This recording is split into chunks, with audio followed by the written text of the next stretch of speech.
Okay, so we have 40 inches. And we want to convert that to feet. Okay, so how do we do it? Well, we know we always put this over 1, we multiply, we put inches down here. That's pretty much automatic. That's always just the first step.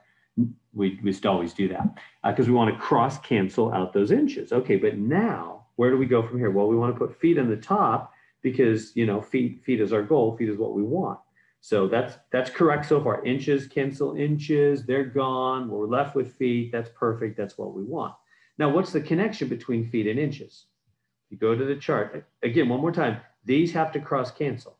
So that's how we always put those guys diagonal so they cross cancel. So now what's the connection between feet and inches? You probably know it off the top of your head, but if you don't, it's okay. It's on the chart. 12 inches, 1 foot. So 12 inches, 1 foot.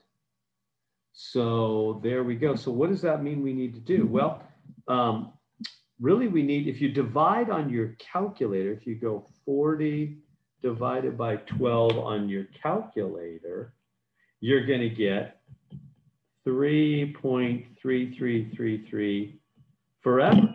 And that's what they're saying. They're saying it can be written as a decimal only if it's terminating. So in other words, only decimals that end terminate.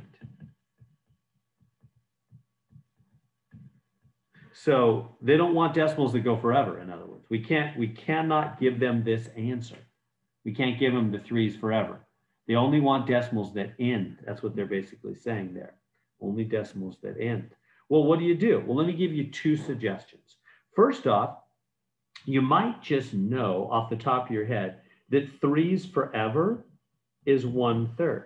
I don't know. So that's just one suggestion. If you just happen to remember, oh yeah, 0.33333 forever, that's just 1/3. It is. You can check it in your calculator. Take 1 divided by 3. You'll see it's 3s forever. So this is really 3 1/3, and then you can just convert. Well, you can type it in just like that.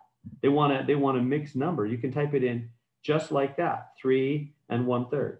They'll take that answer. Or you could multiply the bottom and add the top. 3 times 3 is 9, add 1 is 10. And remember, you got to keep the same denominator. You could type in 10/3. I'll see. The answer is 3 1/3 or 10/3, either way. So that's one thing you could do. Now, another option I'll say, or you could take 40 over 12. That's what 40 divided by 12 means, right? 40 over 12. You can see it right here. The 40 is on the top, 12 is on the bottom. It's 40 over 12. And then just reduce that fraction. How do we reduce that fraction? You just divide the top and the bottom by 4. It's just normal fraction reduction. Be 10 over 3, and there we go. And just give the answer like that. So you can just write it as a 40 over 12 fraction and then just reduce the fraction 10 over 3. Let me make sure that they'll take it both those ways real quick. I'm going to share my main screen and go find that problem. Do that. So I'm going to go to the main homework system and find that one. And that's unit 1,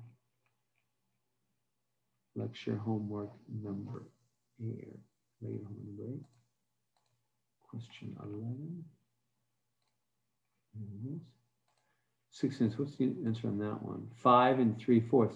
So what if I write it as 23 over 4? 23 over 4. Will they take it? I want to make sure they'll take it. Yeah, they take it either way. Okay, good. Yeah. So then that is true. Oh, and wait, let me double check. Will they take it as a mixed number also? One more time. This one is 2 3/4. How do you type in a mixed number? 2 3/4? Oh no, 3/4. I don't even know how to type in a mixed number. 2 3/4. Like that way with a space. Yeah, oh, they take it that way too. Okay, so they'll take it either. That's pretty nice, pretty user-friendly system there. So yeah, so on that one, it looks like they take it either way on that. Let me get back to my main screen. Yeah, so this is right. This is totally good. When you have 40 over 12, you can just write it as 40 over 12 and then just reduce the fraction 10 over 3, or you can just hit the buttons on your calculator. And when you get the 0.3 forever, remember, they won't take that. So you just say, oh, I remember that's 1/3. So it's 3 1/3. You can just type it in that way, or you can, again, multiply the bottom, add the top, and make it that way. It'll take either of those versions.